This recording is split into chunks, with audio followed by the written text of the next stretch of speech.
Good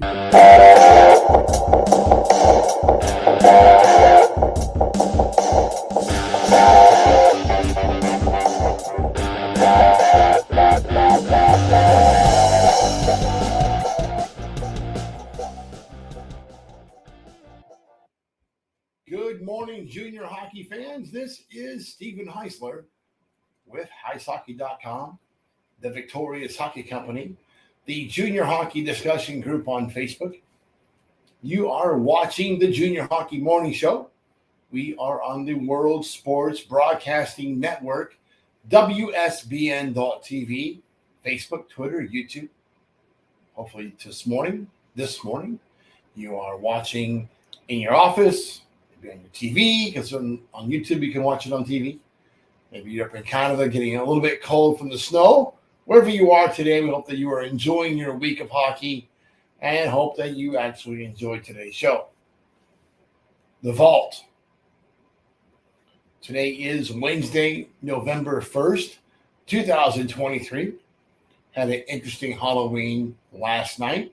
We really take a lot of pride in our effort to please both the kids and the adults. So we have the trick, or the treat is for the kids. They get regular candy because that's what you give kids. You don't want to affect them in a negative way. But last year we altered our life a little bit and we decided to add a mini bowl of pumpkins, to the equation.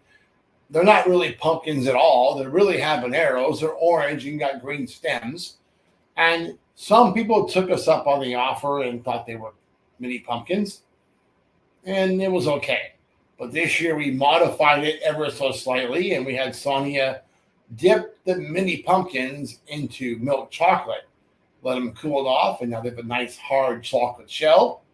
And the reaction from the neighbors was epic. Just epic. Now, some folks remember us from last year and called us up, "You're the Pepper House." That was fun. Until me and Sonia got to enjoy the festivities for a few hours this evening. And it's good to know that my neighbors from around our area know our house now very well. As the, Tommy, what kind of house is it? The Pepper House. The Pepper House. There you go. All right, today's show, The Vault. Everybody feels like they are a contender at training camp. Sometimes optimism can be get the best of folks before the hard dose of reality sets in. Every league, it seems like every year, has a set of favorites before the first puck is even dropped. There is one common denominator among just about all championship teams: confidence, unconditional faith in the system. It takes more than talent. If that was all it takes, any rich guy can go out and buy himself a team and spend the money and get hired guns to buy a championship. We've seen that a lot. In junior hockey, it happens once in a while. Last year, the Edmonton Ice on the Western Hockey League literally mortgaged the future for a run at the championship and came up a little bit short. So how do you make a champion? Foundation. There are good owners, and then there are great owners. The guys that provide a great foundation for a coach to work with are the same guys that generally get to raise the banner on a regular basis. Support. The team needs an ironclad staff and diehard supporters that will go down with the ship when needed. Coaching. The right guy can make all the difference. Championship caliber coaches are made at championship winning programs. Talking about winning and having the experience to get it done are entirely two different things. Coach needs to have confidence in his own abilities, confidence in the players he brought to the table, and then be able to actually coach them through the developmental process. Guys that come to mind with the North American Hockey League are out there. Steve Howard gets a great effort every year. Clint Mylock gets a great effort every year. Dan Wildfung and with the Lone Star Brahmas gets a great effort every year. Scott Langer, same deal. Outstanding coaches. They're not fly-by-night guys. They're in there for the long run, and they are able to maximize development and still get good results on the process. Coaches need to select guys that are going to fit into the system and get along with the rest of their group.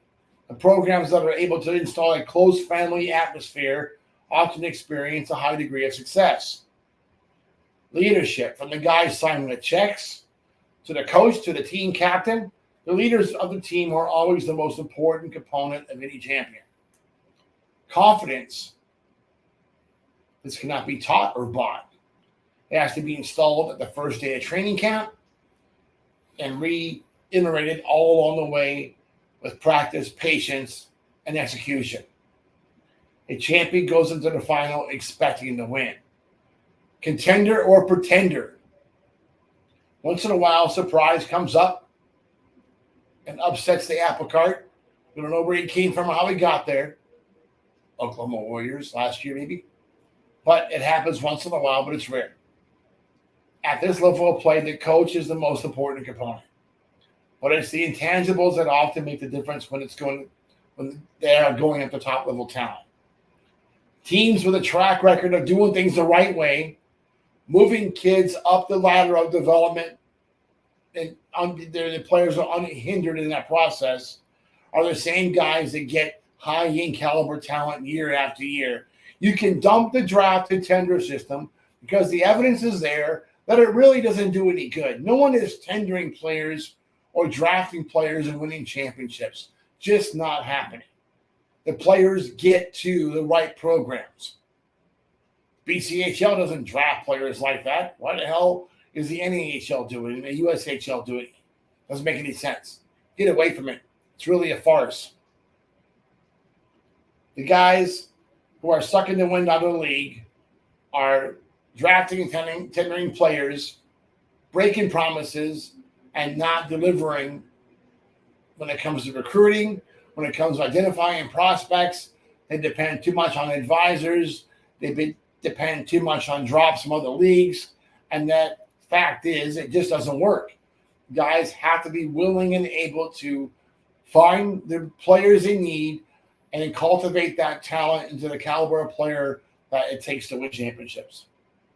A couple of years ago, the Lightning took their last 2 Stanley Cups because all the pieces were in place before they even dropped the first buck of the season. Those championships were inevitable. Wow. Lots going on today. All right, folks. First day in November. Holidays coming around the corner. End of the month here. If you are a 2006 birthday and you think you want to play junior hockey next year, or at least want to get a shot, but you really don't want to do the pay-to-play thing, and you don't have an advisor that can help you get there, give me a call. Because we have opportunities for you starting at Thanksgiving when you can go visit a team that's going to be at a rate or a cost far less than what you're going to play AAA or pay to play in here in the United States. You're eligible next year to go to Canada. It's time to get that process going for you. We're doing that for our clients that are 06s, and we can do that for you too. So tomorrow you get Harper, right? And you get Harper tomorrow. Sure, what he has to say will be interesting. Hope that you enjoy your morning coffee and have an absolutely great day in hockey.